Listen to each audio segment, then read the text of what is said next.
नमस्कार, मैं हूं आपके साथ सुनील कुमार शर्मा और आप देख रहे हैं न्यूज जन आवाज। सांसी समाज की पैदल यात्रा बाबा रामदेव राज जाने के लिए हुई रवाना। बाबा रामदेव कलश यात्रा समाज से आह्वान, हम यात्रा प्रारंभ कर रहे हैं सबकी कुशल कामना करते हुए। जोधपुर से राजस्थान स्टेट हेड चित्रेश बोहरा की धार्मिक रिपोर्ट। अखिल भारतीय सहसमल भांतु समाज संघ के तत्वाधान में श्री बाबा रामदेव सांसी समाज पैदल यात्रा संघ 2025 द्वारा रातानाड़ा एवं भदवासिया क्षेत्र से पैदल यात्रा की रवानगी से पूर्व आसपास के क्षेत्रों में भव्य कलश शोभा यात्रा का आयोजन किया गया। इस शोभा यात्रा में रामदेव रथ के साथ साथ कन्याओं द्वारा कलश लेकर यात्रा निकाली गई। रथ पर पूरे क्षेत्र, समाज और देश की कुशलता की कामना करते हुए महाआरती की गई। नेता अजय सिंह सांसी ने बताया कि इस वर्ष संघ अध्यक्ष चिमनराम पोपावत केरू के निर्देशन में रातानाड़ा और एयरफोर्स क्षेत्र में तथा सुरेंद्र पोपावत चांदेलाव के नेतृत्व में भदवासिया और महामंदिर क्षेत्र में संघ समिति के विभिन्न दायित्ववान मंत्रिमंडल के सहयोग से यह शोभा यात्रा निकाली गई। इस यात्रा में बस्ती की कन्याओं ने कलश लेकर क्षेत्र की ओर प्रस्थान किया। कलश में प्राकृतिक तत्वों और पौधों का समावेश कर यह संदेश दिया गया कि प्रकृति प्रेम और ईश्वर आराधना के माध्यम से प्रकृति और मानव के बीच संतुलन स्थापित किया जा सकता है। इस दौरान विभिन्न युवा टोलियों ने भक्ति, एकता और शक्ति का प्रदर्शन करते हुए विशाल ध्वज थामे रखे। ये ध्वज विभिन्न रंगों के थे जो अलग अलग विचारधाराओं और व्यक्तियों की सोच का प्रतीक है और सभी को एक साथ जोड़कर विविधताओं में एकता का संदेश देते हैं। शोभा यात्रा के समापन पर बस्ती के संघ स्थान पर महाआरती का आयोजन हुआ, जिसमें सभी ने मिलकर भविष्य को सुरक्षित रखने और पैदल यात्रा की सफलता की प्रार्थना की। महाआरती के पश्चात पूरे संघ के साथ श्री बालीनाथ जी मसूरिया के दर्शन करते हुए हजारों की संख्या में भक्तगण 9 दिनों के लिए रामदेवरा की ओर रवाना हुए। इस यात्रा का उद्देश्य संपूर्ण समाज और क्षेत्र में कल्याण की कामना करना है।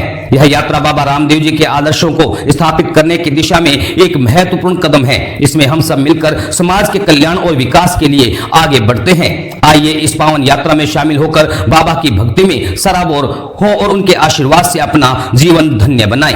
जिस प्रकार एक बालक मां के गर्भ में रहकर 9 माह में विकसित होता है, उसी प्रकार यह 9 दिन की यात्रा भी मानव निर्माण की एक साधना है। इस अवधि में जम्मा जागरण, विभिन्न प्रकार के संस्कार और तपस्या के माध्यम से साधक सफलता प्राप्त करता है, जो रामदेव जी के दर्शन के रूप में मिलती है। यह सफलता केवल व्यक्तिगत नहीं बल्कि एक आदर्श समाज के निर्माण की प्रेरणा बन जाती है।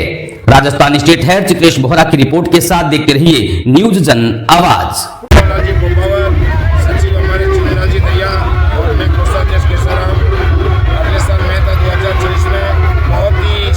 धूमधाम से ये विशाल रैली निकल रही है, बहुत ही बढ़िया झांकी है और हमारे समाज का पूरा सहयोग है। आदर कास्ट का भी बहुत सहयोग है।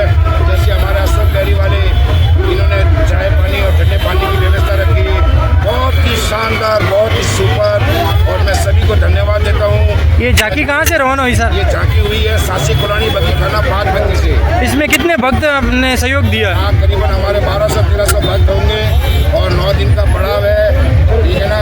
और 9 दिन हमारे पास भोजन की व्यवस्था, पानी की व्यवस्था, हर चीज की व्यवस्था। बाबा की यात्रा जो कर रहे हो, आपको कैसा महसूस हो रहा है? बहुत ही अच्छा लग रहा है, कोई कमी नहीं है और बहुत जगह भंडारे लगे हुए हैं। 12 महीने गोटा चालू है, खाओगे पिएंगे, मजे करेंगे, कोई चिंता की बात नहीं है।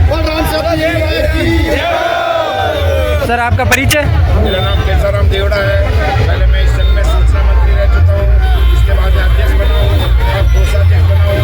मुझे 26 साल हो गए सेवाएं देते हुए। जय बाबा। ये सांसी समाज की जो रामदेव जी की पैदल यात्रा जा रही है, उसकी कलश यात्रा के माध्यम से आह्वान है कि हम रामदेव जी की यात्रा के लिए निकल रहे हैं। पूरे देश समाज के लिए एक महायज्ञ करेंगे इस यात्रा में। जिस प्रकार एक बच्चा माँ के पेट में 9 महीने रहकर एक व्यक्ति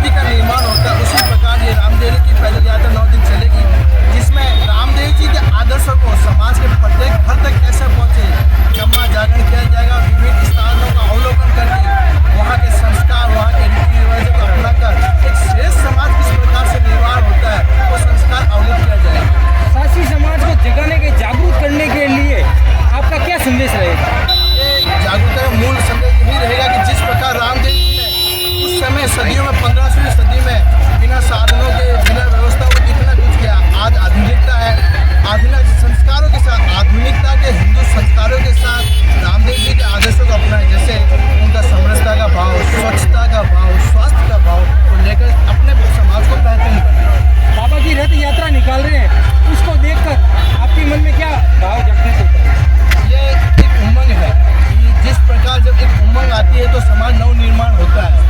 हम अपने परायों से मिलते हैं, सामाजिक शिष्टाचार निर्माण होता है।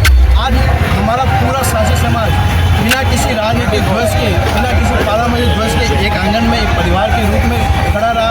और रामदेव जी की महिमा मंडल है कि संपूर्ण समाज को एक धागे में पिरोकर स्थापित किया। विभिन्न तरह के आयाम रचे गए, जैसे सेवा का आयाम हो, स्वच्छता का आयाम, इस प्रकार के आयाम रचे जा रहे हैं। आज आपके पर यहाँ पर क्या क्या प्रकार के साथी समाज के आज कितने लोग इसमें सम्मिलित हुए हैं? लमसम अभी का अंदाजा एक है 8,000 के आसपास आबादी है। रातानाडा में भी हो रहा है और हमारे एक भाग महामंदिर में भी इस प्रकार की यात्राएं चल रही है।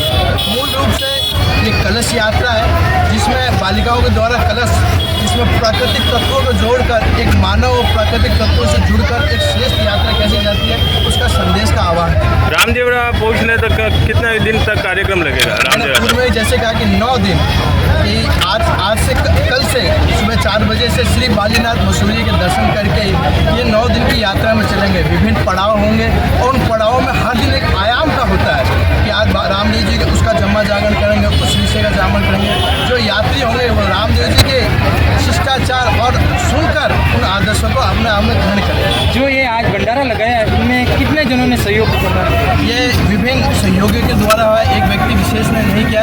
समाज के अंतिम छोर पे खड़े व्यक्ति ने, जिसके पास जिस प्रकार श्री राम अयोध्या निकले थे और एक गिलेरी ने उनके पुल बनाने में अपना योगदान दिया था, उस प्रकार समाज के सभी घटकों ने, टैक्सी चालक हो, दुकान के सेक्रेटरी, दुकानदार हो, विभिन्न भामाशाहों के सही कार्य संपन्न। आपका परिचय? मेरा नाम अजय सांसी है। वर्तमान में अखिल भारतीय सहसमत सांसी समाज का अध्यक्ष हूँ मैं, जोधपुर संभाग। आज जो यात्रा निकल रही है इसके बारे में बहुत ही शानदार यात्रा है। जोधपुर से रामदेवरा साथी समाज पैदल यात्रा सन 2099 से शुरू हुई है। 2025 का सीताराम प्रभाव के अध्यक्षता बहुत शानदार तरीके से जा रहा है। श्रीमान केसाराम को अध्यक्ष सचिव चुगलाल सासी भैया और दिलीप उपाध्यक्ष उपावत का बड़ा सहयोग है और साथी समाज के सभी धर्मों का सहयोग लेकर रैली का आयोजन किया जा रहा है, जो 9 दिन की यात्रा होती है। पहला पड़ाव अपना कैरू होगा, दूसरा अगलाई, तीसरा बालेश्वर, चौथा शेखालों की प्याऊ, 5वां छठा मंडला, 7वां लवा, 8वां पोखरण, 9वां बाबा का दर्शन। इसमें शाही समाज का और गैर समाज का पुलिस प्रशासन का बहुत ही सहयोग है। जय बाबा जी साहब। अच्छी से हमारे बहुत ही अच्छी यात्रा है और हमारे समाज का फुल सपोर्ट है। हमारे समाज में फुल धन दौड़े कैसे करते हैं और हमारे को अच्छा लगा है। बहुत ही अच्छी है हमारी यात्रा और सबसे ज़्यादा पुलिस प्रशासन का बहुत ही बढ़िया सहयोग है। इसमें कितने यात्री जुड़े हैं? इसमें यात्री हमारे 1600-1700 आदमी करीब। ये यात्रा कहाँ से कहाँ तक है? हमारा पहला पड़ाव तो पेरू है, दूसरा पड़ाव आगलोई है, तीसरा पड़ाव है बालेश्वर, सेकलो प्याऊ, आगलोई, आपका परिचय? आपका परिचय? चिमन